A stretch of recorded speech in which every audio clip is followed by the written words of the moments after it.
assistance. Calamity assistance at relief operations, libreng sakal, libreng anti-rabies vaccination. Salon Care Clinic. Sa ating lahat, una-una, higit sa lahat, nais kong pasalamatan natin ang ating Panginoon sa binigay na magandang panahon. At siyempre, malusog na pangatawan sa atin. Huwag natin kalimutan ang Panginoon na laging nagagabay sa atin. Sa ating hindi na mapigilan na magiging mayor na magbabalik ng mayor ng Maynila, wala iba kundi ang ating buting mayor, Mayor Isko Moreno. Sa ating magiging vice mayor, ang ating, siyempre malapit sa akin ng pamilya na to. Ito yung second family ko dito sa Manila. Nakikiusap ako sa inyong lahat na sana suportahan natin. Huwag po natin palipasin yung panahon na hindi natin masuportahan dahil ako mismo magpapatunay na ang pamilyang ito napakabait at matulungin sa kapwa. Kasi isa na po ako natulungan nung araw, nung ako ay nag-umpisa pa lang, ako ay nasa pinakalaylayan pa lang, sila po ang tumulong sa atin para maging Manny Pacquiao kasama sa blessings ng Panginoon. Walang iba kundi ang ating magiging sunod na Vice Mayor, wala ba si Che Atienza. Palapakan po natin. Ayan.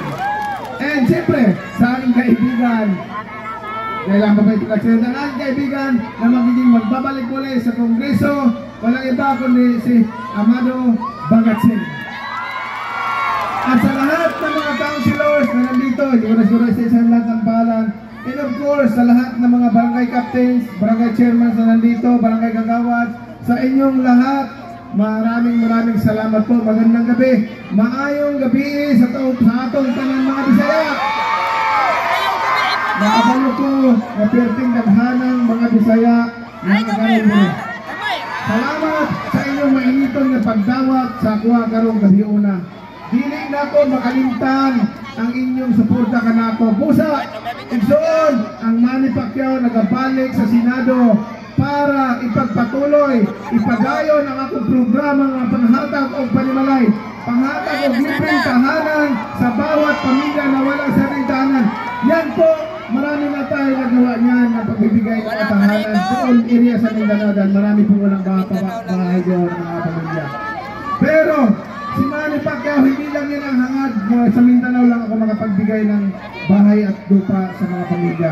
Kundi sa buong Pilipinas, God willing, Manny Pacquiao makabalik sa Senado, sisiguraduhin ko na maibatas ang programa ko na Free Public Housing Act na mabatas at ma-implement natin nationwide para lahat ng mga pamilya sa buong Pilipinas na walang sariling tahanan magkaroon ng tahanan. At siyempre, hindi lang tahanan ang pinamimigay natin. Binibigyan din natin sila ng pagkakataon na magnegosyo kapital para magkaroon sila ng sustainable livelihood. Dahil importante sa pamilya na magkaroon ng income, hanap buhay sa bawat araw para may pagpapakain at pagpapaaral sa kanilang mga anak sa ilang pamilya. So, mga kapatid, mga igsoon, mag-ubang-ubang ta, magkasama tayong lahat tungo sa tagumpay. Dahil ang Manny Pacquiao, para malaman nyo lang po, hindi ko na siguro babalikan pa, pero ang ating butihing maging mayor, nakaranas sa gilid sa kalsada matulog. Ako man, nakaranas din ng tulog gilid sa kalsada. Minsan, magkakain, minsan hindi. Tupig lang po inuwi namin para makasurvive. Yun po ang pinagdaanan ko sa buhay. Kaya naman, kahit anong mangyari, ang Manny Pacquiao tunay na may malasakit at pagmamahal sa mga mahihirap na mga kababayan natin.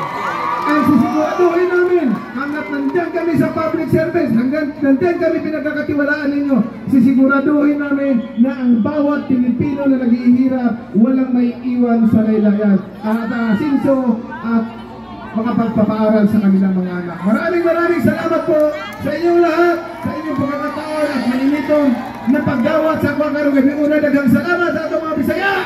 Kaya salamat sa inyong pala, kapalo ko lang ang Bisaya din.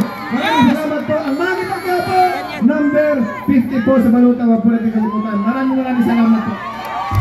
Maraming salamat po. At sa ating po mga minamahal na taga-Baseco, sabay-sabay po tayo, Manila! Jackpot!